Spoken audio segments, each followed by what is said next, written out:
बेंगलुरु में प्रियंका गांधी को आप सुन रहे थे।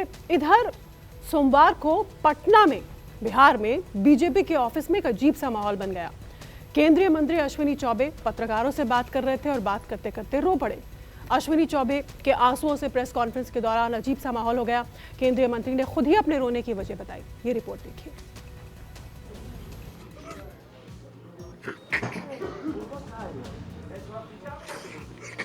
केंद्रीय मंत्री को रोना आया, मीडिया वालों को भी माजरा समझ नहीं आया।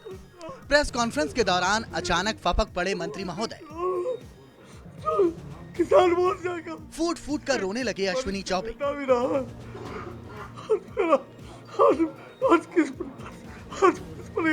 कौतूहल और जिज्ञासा की जंजीरें खोलते हुए केंद्रीय मंत्री खुद ही इस अश्रुधार की वजह समझाने लगे। ये बताने लगे कि वो बक्सर में जमीन अधिग्रहण के खिलाफ किसानों के आंदोलन में उपवास पर बैठे परशुराम चतुर्वेदी के निधन पर शोक व्यक्त कर रहे थे। दुखी मन से मैं अभी मेरे छोटे भाई सागिर्द इस आंदोलन में जो लगातार मेरे साथ साई की तरह तीन दिनों से रात भर ठंड में सिकुड़ते हुए मेरे भाई परशुराम चतुर्वेदी जो उपवास स्थल पर भी और लगातार 4 दिनों से भूखे प्यासे किसानों की समस्या को लेकर मेरा साथ दे रहा था। अभी मुझे खबर आई, मैं यहाँ बैठा हूँ कि मेरे भाई का हार्ट अटैक हो गया और वो मृत्यु का शिकार हो। रविवार की देर शाम बक्सर से पटना जाने के दौरान केंद्रीय मंत्री अश्विनी चौबे के काफिले का एक एस्कॉर्ट वाहन हादसे का शिकार हो गया था। गड्ढे में गाड़ी गिरने से 5 पुलिसकर्मी घायल हो गए थे। मंत्री महोदय जिस इनोवा कार में सवार थे वो एस्कॉर्ट कार के ठीक पीछे थी। भावुक हुए केंद्रीय मंत्री ने इस हादसे का भी जिक्र किया। खुद के सकुशल होने के लिए भगवान का शुक्रिया अदा किया। बहुत ही दुखी मन से यहाँ पर बैठा हुआ हूँ।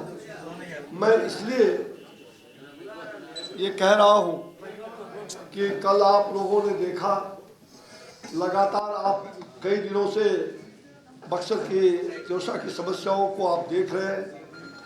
हमारे साथ चल रहे काफिला की एक गाड़ी पलट गई और हमारे कुछ पुलिस के जवान बुरी तरह घायल हुए।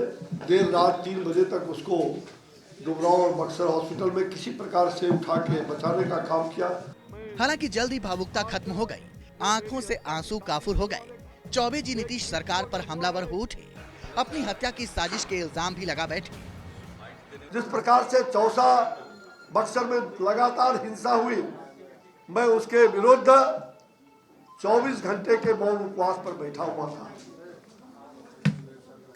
और उनके पोषित दूसरे दिन कुछ असामाजिक तत्व गुंडे वहां पहुंचते हैं और गुंडों ने जिस प्रकार से गुंडे मेरे माथे पर फेंकना चाह रहे थे, जिसको पुलिस ने और हमारे कार्यकर्ताओं ने दबोच करके उसको पकड़ा और जब वहां पर उसको पकड़ करके थाना वो हमारे पटना पुलिस वहां लेकर के और हमारे पीए थाना लेके गए कार्यकर्ता, और उससे भी ज्यादा ये कि कुछ ही देर में वो तीनों को जो दबोच के थाना लाया गया था, एक दबंग लोगों के इशारे पर वहां पर अपराधियों को छोड़ दिया गया।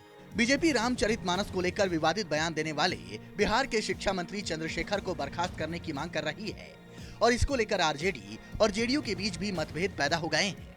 लेकिन तेजस्वी यादव ताल ठोक कर कह रहे हैं कि ये सब बीजेपी का एजेंडा है। संविधान में क्या है, हर किसी को आप देखिएगा, चाहे कोई भी धर्म हो, उसका सम्मान तो बताया ही गया है ना करना। एंड वी रिस्पेक्ट जो भी रिलीजन है, जो जिनकी जैसी भावनाएं हैं, वी रिस्पेक्ट दैट। हम तो बोल ही ना दिए हैं कि सोची समझी साजिश है भाजपा के द्वारा। जब हम बोल ही दिए हैं और जाकर के जरा देख लीजिए कि क्या है। 2024 के लिए बीजेपी विरोधी दलों को एकजुट करने की कोशिश में जुटे नीतीश कुमार बक्सर में किसानों पर हुए लाठीचार्ज और शिक्षा मंत्री चंद्रशेखर के बयान से बैकफुट पर दिख रहे हैं।